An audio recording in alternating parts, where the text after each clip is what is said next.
గారు 1200 tricycles 12,000 tricycles 5,000 push carts 200 ఈ autos కి పర్మిషన్ ఇచ్చారు.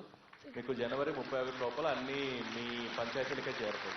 82 కోట్లు పెట్టి పర్మిషన్ ఇచ్చేశారు. అక్కడ green colour sorry, red colour sorry madam. Thank you so much sir. అక్కడ ఇచ్చారు.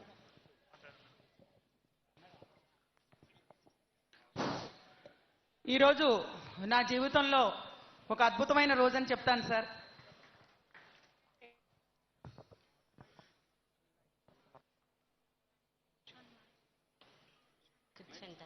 నా పేరు Nagalakshmi sir, DDO Narsipatnam sir.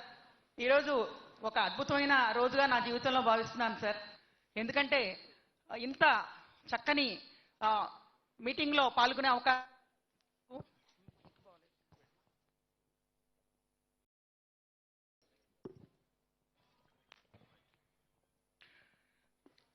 నాకు జూలై 31తో నేను రిటైర్ అవుతున్నాను సార్.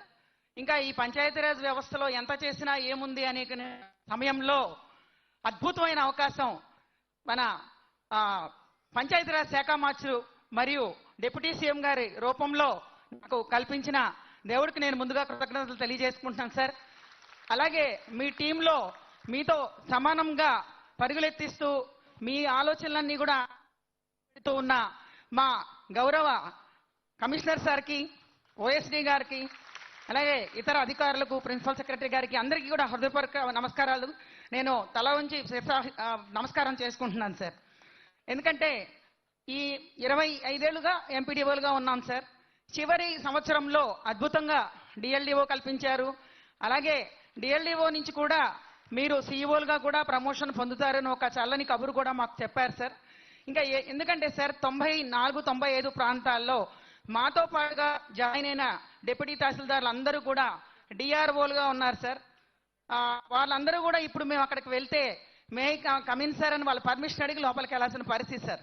ఒక రకంగా ఉద్యోగం చేసాం సార్. ఎంత కష్టపడ్డా కానీ అక్కడ మేము చాలా ఇదిగా అయ్యేవాళ్ళం సార్. వాళ్ళతో సమానంగా ఈరోజు మాకు చివరిలో కూడా అవకాశాలు కల్పించిన మిమ్మల్ని జీవితాంతంగా మేము గుర్తుంటాం. అలాగే తమరికి చేసుకునే చిన్న సబ్మిషన్ ఏంటంటే సార్, ఇప్పుడు చాలా మంది శానిటేషన్ గురించి మాట్లాడుతున్నారు సార్, పారిశుధ్యం గురించి. ఇది ఒక భూతం లాంటి సమస్య సార్. దేశాలన్నీ కూడా ఎదుర్కొంటున్నాయి. ఇందులో మన దేశం అతీతం కాదు. అయితే వీరి అందరికీ కూడా ఇప్పుడు కొంతమంది మిత్రులు చెప్పారు, పాత గవర్నమెంట్లో మనం వాలంటీర్స్ని పెట్టినప్పుడు కూడా అప్పుడు మీటింగ్స్లో కూడా నేను ప్రస్తావన తీసుకొచ్చాను సార్. అంటే అప్పుడు నేను ఈ డిస్ట్రిక్ట్ పంచాయతీ రిసోర్స్ సెంటర్ మరియు సాలిడ్ వేస్ట్ మేనేజ్మెంట్లో జిల్లా అధికారిగా నేను పనిచేశాను సార్. ఆ రోజున మనం అడిగినప్పుడు వాలంటీర్స్కి పాలసీ మ్యాటర్ అమ్మా నువ్వు కూర్చోని నన్ను కూర్చోబెట్టడం జరిగింది సార్. అందువల్ల వాళ్ళకి ఫిక్స్డ్ శాలరీస్ లేక ఈ రోజు ఇవ్వలేని పరిస్థితులు ఉన్నాయి సార్. తమరికి నేను విన్నవించుకునేది ఏంటంటే చాలా పంచాయతీలు సార్ గతంలో పాత గవర్నమెంట్లో వాలంటీర్ వ్యవస్థ వచ్చినప్పుడు రివ్యూ మీటింగ్కి పిలిచారు సార్. మమ్మల్ని రివ్యూ మీటింగ్ పిలిచినప్పుడు నేను లేచి అడిగాను సార్, వీళ్ళందరికీ కూడా మీరు నెలకు 6,000 ఇచ్చినట్టుగా హరిత రాయబారులు కూడా 6,000 ఇవ్వచ్చు కదా అని అడిగితే ఇది పాలసీ మ్యాటర్ అమ్మా మీరు మాట్లాడకూడదని కూర్చోబెట్టారు సార్. సో అది ఆ కొరత ఎప్పుడు బాధిస్తానే ఉండేది సార్. ఈ వాలంటీర్లు ఏమీ చేయకుండా నాయకుల దగ్గర ఉండి అలా జీతాలు తీసుకుంటున్నారు, వీళ్ళు పగలల్లా కష్టపడి వీళ్ళకి 6,000 ఇవ్వలేకపోతున్నామని. అయితే ఇప్పుడు తమరి దయ వల్ల కమిషనర్ గారు మాకు వాళ్ళకి హెల్త్ ఎలవెన్స్ కింద కూడా ఇంకొక 4,000 ఇవ్వమని చెప్పారు సార్. అయితే నేను ప్రధానంగా ఈరోజు ఇక్కడ పెట్టేది ఏంటంటే చాలా మంది చెప్పారు సర్పంచ్ల బిహేవియర్ ఇదంతా కూడా. కొంతమంది సర్పంచులు అయితే ఆ రోజుల్లో 5 సంవత్సరాల కాలంలో మీరు తప్పనిసరిగా చేయవలసిన బాధ్యతలు ఏమిటి అని నేను సర్పంచ్లు అడిగినప్పుడు ఎవరూ కూడా మేము పారిశుధ్యం మా ప్రధాన బాధ్యత, డ్రింకింగ్ వాటర్ మా బాధ్యత అని చెప్పేవారు కాదు సార్. చెక్ బుక్ మాకు సంతకాలు పెడతామే పని, ఇవన్నీ మాకు పని లేదు అని విసురుకునేవారు సార్. సో ఇప్పుడు మనకి గ్రామాల్లో ఈ ఓపెన్ డెఫికేషన్ సమస్య చాలా ఉంది సార్. బహిరంగ మల విసర్జన జరుగుతూనే ఉంది. వీళ్ళు వ్యక్తిగత మరుగుదొడ్లు కట్టుకున్నా కానీ వాడని వాళ్ళు ఉన్నారు. అందువల్ల దయచేసి రాబోయే కాలంలో సర్పంచులుగా కంటెస్ట్ చేయడానికి ఎవరైనా ముందుకు వచ్చినప్పుడు మీ గ్రామంలో మీరు బహిరంగ మల విసర్జన పూర్తిగా నిర్మూలించారా, పారిశుధ్యమును తాగునీరు సరిగా అన్ని వసతులు ఉన్నాయా, అందరి పిల్లల్ని స్కూల్లో జరిపించారంటే మనం ఏమైతే మ్యాండేటరీగా ఈరోజు తప్పనిసరిగా వాళ్ళు పాటించాల్సి ఉన్నాయో అవన్నీ కూడా మీరు పాటిస్తున్నారా అని అడిగి వారికి పంచాయతీ సర్పంచులుగా అవకాశం కల్పిస్తే బాగుంటుంది సార్. ఎందుకంటే మనం ఎంత మాట్లాడుకున్నా కానీ వాళ్ళు వాళ్ళ ప్రధాన బాధ్యతల నుంచి పక్కకు తప్పుకొని ఉండడంతో ఈ రోజున సెక్రటరీలు అందరూ కూడా ఇబ్బంది పడే మాట అయితే వాస్తవం సార్. దయచేసి మనకి ఎలక్షన్స్ ముందున్నాయి కాబట్టి సర్పంచుల విషయంలో మంచిగా ఎంపిక మీరు చేసి ఎప్పుడు రిటైర్డ్ అవుతున్నారు మీరు? July 31 sir. జూలై తర్వాత ఎలా ఎన్నికలు వస్తుంది, మీరే పోటీ చేసినారు. Thank you very much sir. అదే ఖచ్చితంగా ఈ ఓపెన్ డెఫికేషన్ ఒకటి, తర్వాత మీరు ఎంపీటీఓ గారు కూడా ఇందాక మాట్లాడారు, ఈ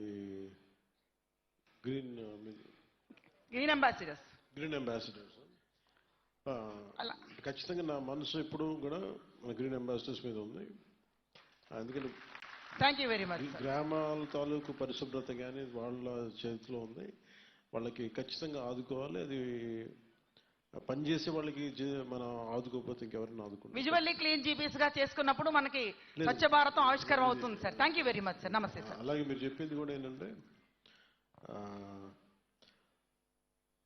అంటే ఒకవైపు ఏమో పొలిటికల్ లీడర్షిప్ కూడా బాధ్యత తీసుకోవాలి. అది మిమ్మల్ని అందరినీ కూడా అడ్మినిస్ట్రేషన్ లో భాగంగా మిమ్మల్ని మీ అందరికీ అకౌంటబిలిటీ ఉంటుంది. మీరు అంటుంది ఏంటంటే let political leadership also at the panchayat level be accountable. అది మీరు అంటున్నారా? లేదు, అది యూనో ఇట్స్ చాలా పర్టినెంట్ పాయింట్, అంటే చాలా పరిగణించాల్సిన అంశం. ఎందుకంటే సార్ ఘన వ్యర్థాల నిర్వహణ సెగ్రిగేషన్ లో భాగంగా మేము గ్రామాలకు వెళ్ళినప్పుడు ఈ తడిపొడి చెత్తలో ఇవన్నీ కలిసిపోవడం వల్ల విపరీతమైన దుర్గంధం వచ్చి గ్రామాలన్నీ చాలా బాధగా ఉంటున్నాయి సార్. అందువల్ల సింగిల్ యూజ్ ప్లాస్టిక్స్ కంట్రోల్ ఒకటి లేబర్ డిపార్ట్మెంట్ కూడా చర్యలు తీసుకోవాలని కోరుతున్నాను సార్. నేను మీరు చెప్పింది ఏమనిపిస్తుంది అంటే నాకు దోస్ పొలిటికల్ డెసిషన్ ఇవన్నీ పక్కన పెడితే నేను కుటుంబంలో ఉండే సభ్యులందరికీ కూడా చెప్తాను, పార్ట్నర్స్ కూడా కొంత మీకు అవగాహన ఉంది కాబట్టి పంచాయతీ వ్యవస్థ మీద గ్రామాలు ఎలా ఉండాలనేది కొంత శాతం మీలాంటి ఔత్సాహికులు కూడా ప్రోత్సాహం ఇవ్వాలి. అంటే మీలాంటి వాళ్ళు కూడా పనిచేయాలి దాంట్లో సర్పంచెస్కి. ఇది ఖచ్చితంగా దీన్ని పరిగణిస్తుంది సార్. లాస్ట్ విషయం సార్, మాకు ట్రైనింగ్ లో భాగంగా మాకు పిఆర్&ఆర్డి మన ట్రైనింగ్స్ కమిషనర్ సార్ మాకు మన సిపిఆర్ గారు ట్రైనింగ్స్ కమిషనర్ వాళ్ళిద్దరు కూడా మాకు తమిళనాడు పంపించారు సార్.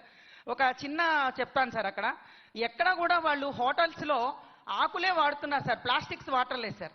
అంటే టిఫిన్ ప్లేట్ల దగ్గర కూడా బడ్డీల దగ్గర కూడా అరిటాకు వేసి టిఫిన్ పెడుతున్నారు సార్. కేరళ కదా, తమిళనాడు సార్. అక్కడ అరిటాకును అలాగే ఆవులకు పెడుతున్నారు sir. So plastic single use plastics బాగా కంట్రోల్లో ఉంది సార్. నంబర్ 2 అక్కడ మనకి వాళ్ళు చేసిన ఇంకొక మంచి ఇన్నోవేటివ్ ఏంటంటే ఈ ప్లాస్టిక్ బాటిల్స్ వాటర్ బాటిల్స్ పూర్తిగా బ్యాన్ చేశారు సార్. అందరూ కూడా క్యాన్లతో మామూలుగా స్టీల్ గ్లాసులో తాగవలసి. అంటే నేను మనం డిబేట్ అవుతామంటే నేను బేసిక్ మన పర్యావరణానికి సంబంధించి పంచాయతీ స్థాయిలో ఒక మీటింగ్ పెట్టినప్పుడు మీరు ఇలాంటి సలహాలు సూచనలు ఖచ్చితంగా. Sure sir. Noted sir.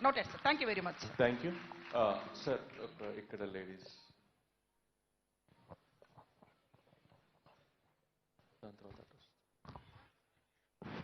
Sir నమస్తే.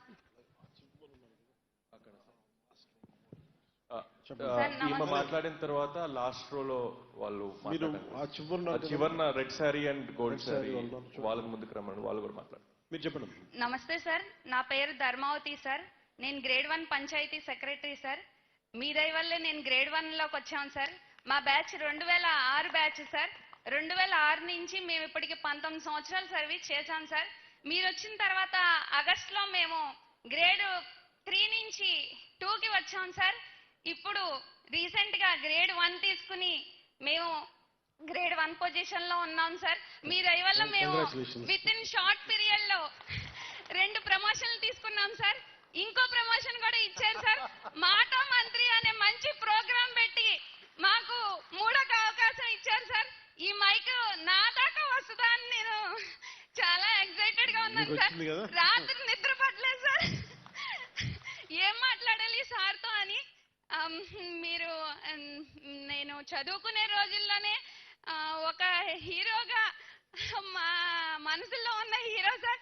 కానీ అలాంటి వ్యక్తి మాకు మినిస్టర్ గా వచ్చినందుకు, ఒక పంచాయతీరాజ్ వ్యవస్థని రాజులా పరిపాలించే అధికారి మాకు వచ్చినందుకు తెలియజేస్తున్నాం సార్. అంతేకాకుండా ఏంటంటే సార్, మా పంచాయతీలో మేజర్ శానిటేషన్ సార్. శానిటేషన్ కి గ్రీన్ అంబాసిడర్స్ కి జీతాలు ఇవ్వలేని పొజిషన్ లో కొన్ని పంచాయతీలు ఉన్నాయి సార్.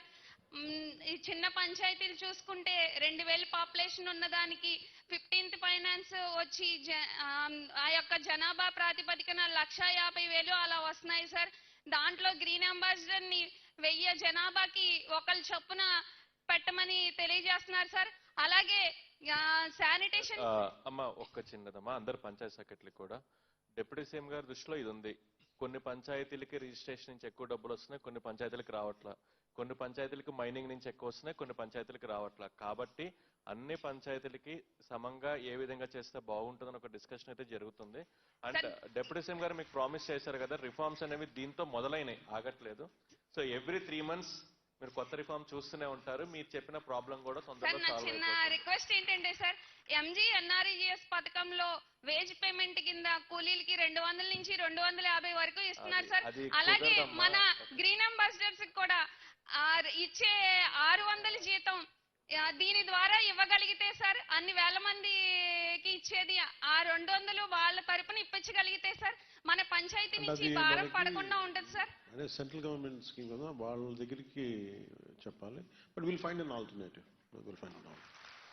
లాస్ట్ రోజులో ఉన్నారు కదా, లాస్ట్ చివరి దగ్గర అక్కడ ఇందాక లెగిస్తారు కదా, బాగా చివరికి వెళ్ళిపోండి, బాగా చివరికి వెళ్ళండి. ఇక్కడ కదా, బాగా లాస్ట్కి వెళ్ళండి, అక్కడికి ఇటు సైడ్ కదా, అటు అటు అటు ఆ కార్నర్ అక్కడ ఇందాక లేచి నిలబడ్డారు ఒక